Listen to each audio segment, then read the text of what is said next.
Welcome back to Everything Whiskey. I'm Callum. I'm Sam. And today we're having a look at Ballantines.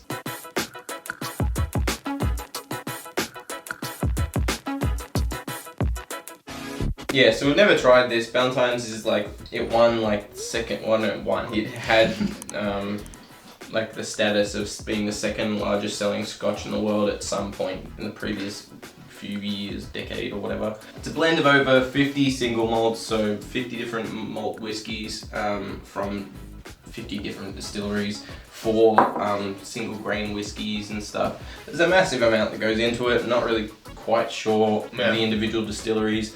To be honest, at that number of contribution, would it really be interesting or relevant to mention all 50 of them anyway? Yeah. I don't think so.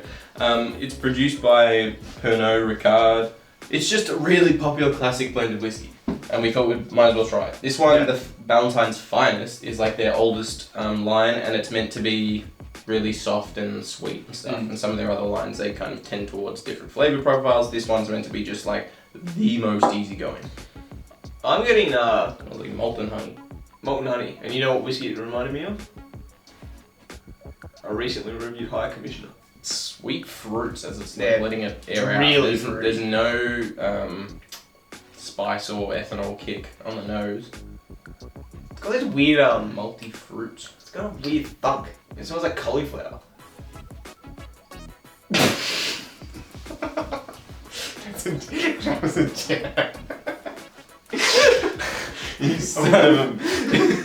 Don's cooking damn cauliflower in the house. We made a joke before about we're gonna get notes of cauliflower in every goddamn whiskey we drink today. I said there's no notes of cauliflower. That was a joke. Notes of cauliflower. Raisins. But there is some weird, funky note that I can put my finger on. It might be the like some fresh tobacco in here. Green grass or hay. I wouldn't say green grass, I'd say like hay, hay. Like wet hay. Maybe that's the maltiness. Yeah, I don't know. Some chocolate in there as well, some milk chocolate, or like chocolate covered raisins. Milk chocolate, yeah. There's weird burny. Yeah, there's a weird ethanol aftertaste. It's like vanilla essence. Yeah. Like you know the essence burns, it's like that. But the initial taste up front is really kind of apple juice. Yeah. It's like apple and blackcurrant juice. With a lot of sugar added to it. Yeah. Apple and blackcurrant cordial. Some brown sugar on there. Yeah, really simple flavors, simple and sweet. Nothing bad about it except for that kind of weird ding of metallic ethanol kind of on the aftertaste. They're just hitting in mass market, obviously. Yeah. It's working for them. I'm not getting any ashiness. No, there's no complexity in terms of smoke or anything like that in it. Really just sweet malt, less honey. I don't more just basic sweetness. I don't even get the malt on the taste. It's more than I get the malt.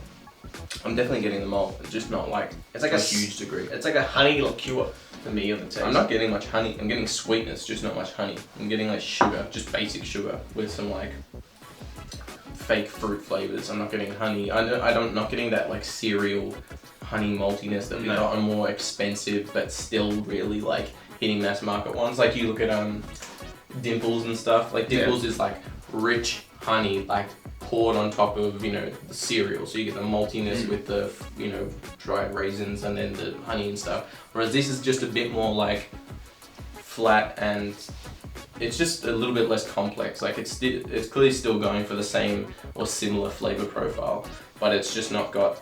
It's not very. I don't know. Developed. The flavors aren't rich or authentic. I mean, it's a very pompous way to say it. It's not offensive whatsoever. It goes down really easily. It's quite drinkable. It's just the only thing's that weird little ding at the end. I reckon we should compare it with High Commissioner, which is another budget blend. I get the glass. Alright, High Commissioner, I've already forgotten half the things we said about it. It won a bunch of awards for being really drinkable. We reviewed it like... It's a budget, it's just another budget blend. We reviewed it 2 or 3 weeks ago.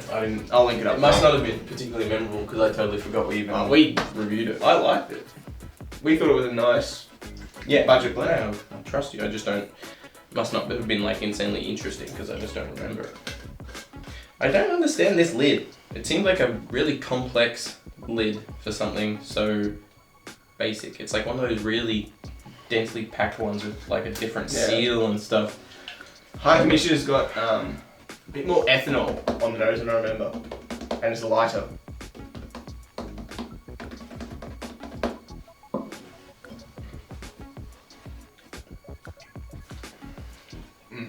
It's got a little bit of ethanol twinge on the taste, but it's quite thin actually.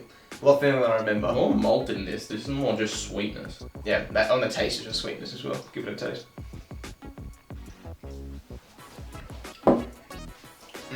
That's actually got a lot.